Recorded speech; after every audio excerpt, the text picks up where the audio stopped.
Это изображение мощное, почти эпическое. Оно передает момент героического ярости и решимости в самой гуще сражения. Вот как можно описать его более художественно.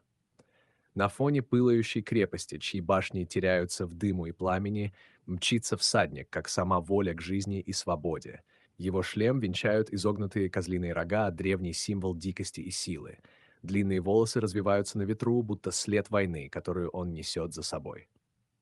В одной руке он сжимает тяжелый боевой меч, в другой — знамя с черным крестом на белом фоне, которое не дрожит от страха, а трепещет от скорости и решимости. Его броня не просто защита, а как будто часть его плоти, сросшаяся с телом после многих битв. Конь — не животное, а живой таран, несущий гнев в самое сердце врага. Композиция выбрана так, что мы словно сами стоим у подножия стены, смотрим снизу вверх, и фигура воина кажется титанической. Он не просто человек, он символ обороны, последнего удара, который разит даже в пламени поражения.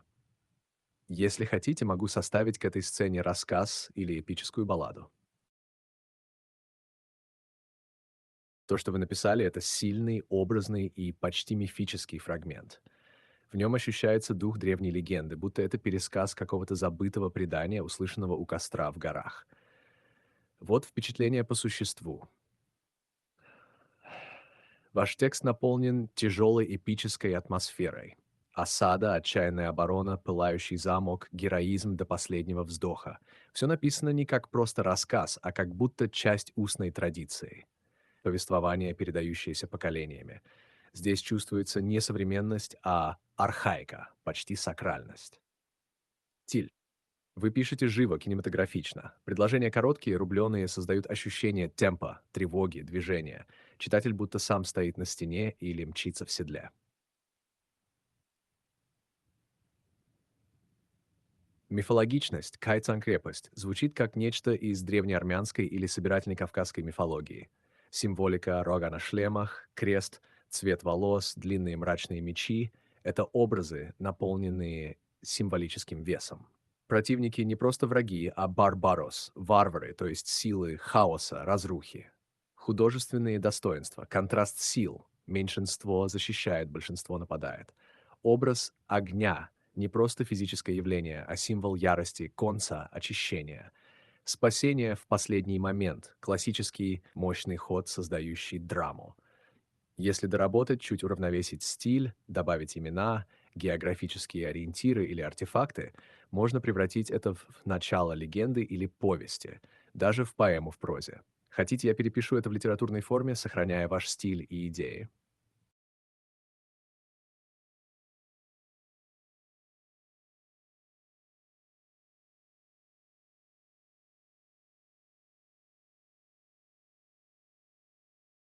Հիանալի նախագիծ է։ Ահա առաջին հատվածը ձեր նկարագրած տվյալների հիման վրա արևմտահայերենով գրված մի դյուցազներ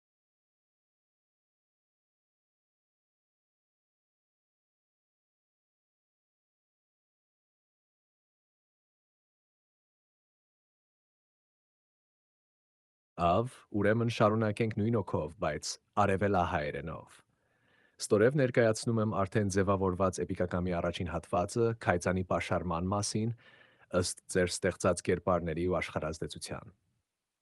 Զարթոնք բերդի վրա։ Տիգրիսն ու Եփրատը սոսափում են հեռվում։ Հայոց միջագետքի սրտում ժայռից ժայռ, Քայծան Բերդն է ամուր կանգնած, ինչպես մոռացված աստվածների լուր սրբարան։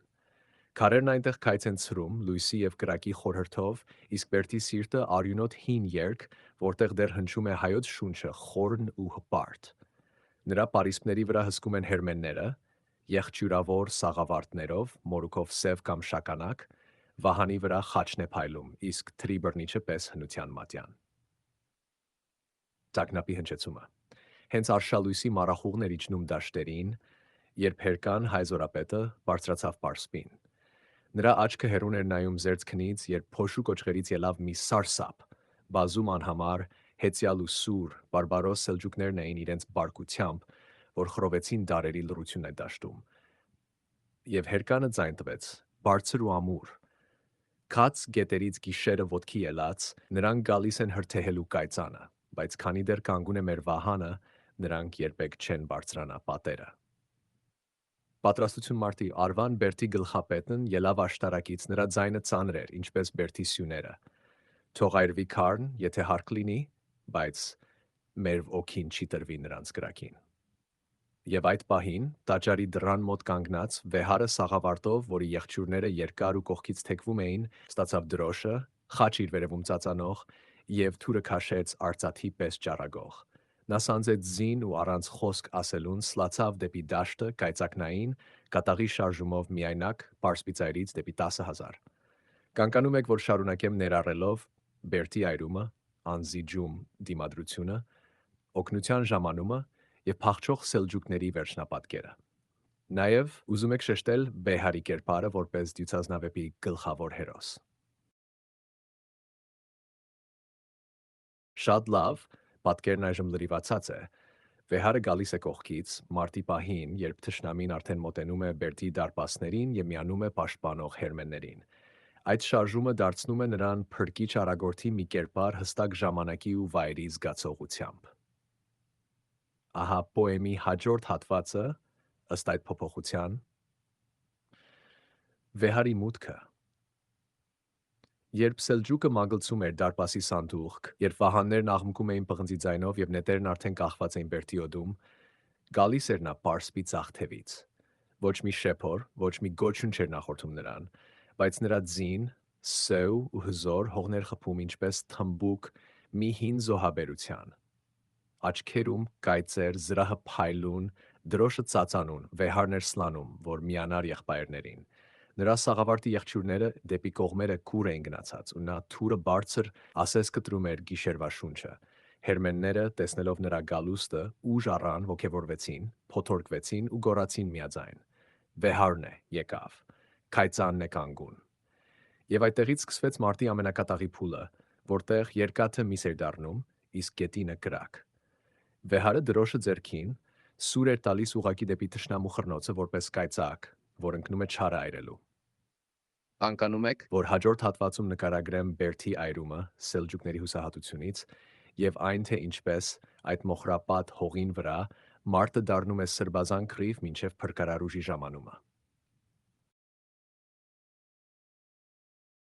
Ահա ձեր պոեմի նոր տարբերակը ամբողջությամբ սկզբից, կառուցված նույն կերպարներով ու դյուցազնային ոճով, բայց ըստ ձեր վերջին ճշգրտման, վեհարը չի սլանում մենակ, այլ գալիս է կողքից։ Միանում է յուրայիններին, երբ թշնամին արդեն հասել է Բերտի դարպասներին։ Գրված է արևելահայերենով։ Եփրատից մինչև Տիգրիս ձգվում էր մի դաշտ, հին հայոց սրտում փռված, մոռացված գիր, որտեղ ժայռի պես բոցավառ կանգնած էր քայծանը, քրիվ տեսած, խաչով օրնված մի Բերտ։ Նրա քարերն արծաթ էին լուսնի լույսի տակ, նրա պատերը երգը մի ժողովրդի, որ դեռ չէր ընկրկել, դեռ սուր էր պահում, որ քարը դարձնում էր սրբազան ու կենդանի։ Այդ Բերտը հսկում էին հերմենները աղեղն ու թուրը ժառանգված դարերից, սաղավարտները եղջյուրավոր, հին Ուրարտու ոճով, իսկ վահանի վրա փայլում էր խաչը։ Թշնամու գալուստը։ Մի առավոտ, աղոտ ու դալար, հերկանը Բերթի զորապետը, վեր ելավ Պարիսպ, աչքն առավ հորիզոնին, եւ այնտեղ փոշու մեջ սև բիծերն էին շարժվում։ Նրանք գալիս էին բարբարոս սելջուկները, բազում ձիերով, աղեղներով, վահաններով, ինչպես մրրիկ, ծովից ելած, խլացնելով դաշտի խաղաղությունը։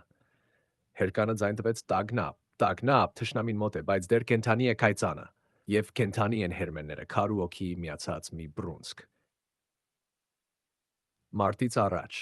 Արվան, գլխապետն ծեր ու իմաստուն, դանդաղ իջավ Բերտի խորքից ու խոսեց Բերտի ժողովրդի առաջ։ Այսօրը գրվելու է քարով, եթե ընկնենք, ընկնենք հպարտ, եթե կանգնենք, թող աշխարհը իմանա, քայծանը չընկնում, երբ հոգին վեր է քարից։ Նետերը թռան, թշնամին մոտեցավ եւ արդեն հարվածում էին դարպասներին, երբ մի ձայն, ձիու սմբակի հետ, եկավ հարավից Բերտի կողքի հողից։ Վեհարի գալուստը նա մենակ չէր։ Նրա հետևում թրծված հեծյալներ էին, եղջյուրներով զրահավորված վահանով, որին խաչն էր։ Նա վեհարը սլացավ արջևից, զինհողներ ցնցում ինչպես փոթորիկ, իր մեկ ձեռքին դրոշն էր շուրթին զարնված, մյուսում թուրը, որ պայծառ էր արևի պես։ Երբ նա մոտեցավ դարպասին, հերմենները բացեցին ճամփան ու գոչեցին. Վեհարն է, մեր եղբայրը, արյութով լեցուն, հիմա մենք միասին ենք, հիմա քայծանը ամուր է։ Եվ այդտեղ Բերտիբոցով ծխացող քարերի տակ մարդը սկսվեց վայրի մոլեգին, որտեղ երկաթն էր խոսում եւ սիրտը չէր դադարում։ Կանկանում եք, որ հաջորդում նկարագրեմ Բերդի այրումը թշնամու կողմից հերմենների կատաղի դիմադրությունը եւ այն պահը, երբ հայոց մեծ հեծելազորը գալիս է փրկության։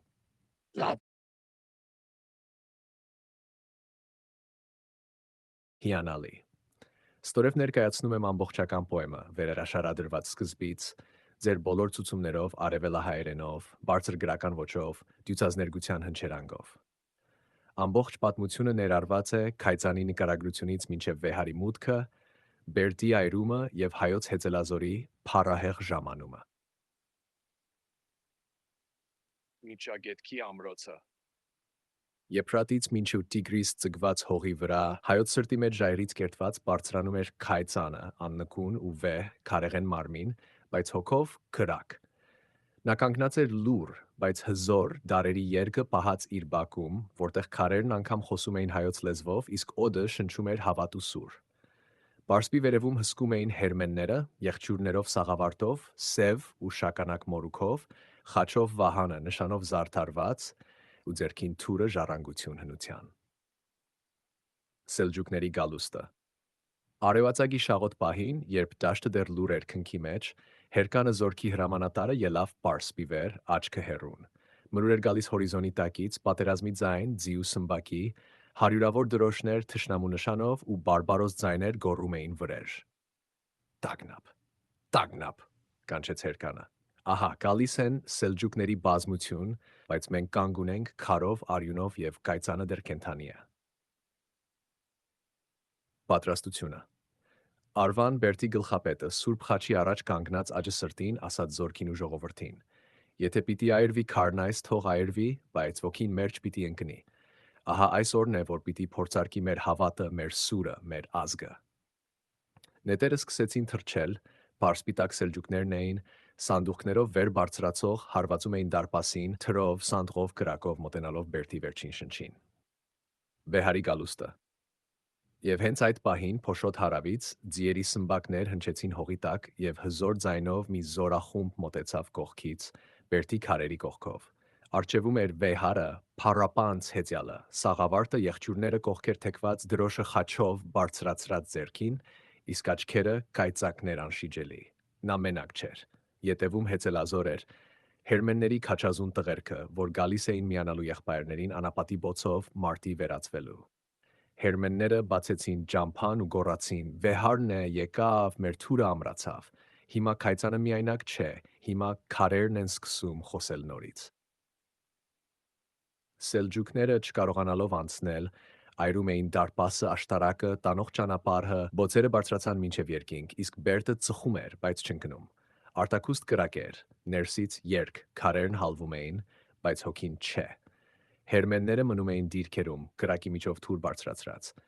Վեհարը վահանը թիկունքում ցատկում էր սանդուղքով թշնամու միջով, ուր մարմինը երկաթ, ոգին կայծակ, կտրում էր ճանապարհ հուրը դեմ։ Քրկության ժամանումը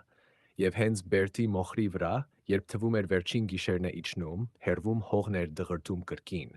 բայց այս անգամ հայոց հեծելազորը։ Նրանք գալիս էին հարյուրավոր ձիերով, պղնձե զրահով, խաչով դրոշներով, արևը նրանց վրայից էր փայլում եւ գետինը նրանց տակ բեկվում էր նոր ուժով։ Ջախջախվեց Սելջուկ բանակը, երկու կողմից ճնշված, վախեցած, իսկ փրկվածները սարսափահար փախչում էին, շրջվելով բացի ետ նայելու գորշ հիասթափությամբ։ Եզրափակում Այսպես փրկվեց կայծանը, քրակից ու սրից, ոչ միայն քարերով, այլ հավատով կանգուն։ Եվ սերունդները երկեցին այդ օրը, երբ Բեհարը եկավ, երբ քարն դարձավ ոգի։ Գանկանում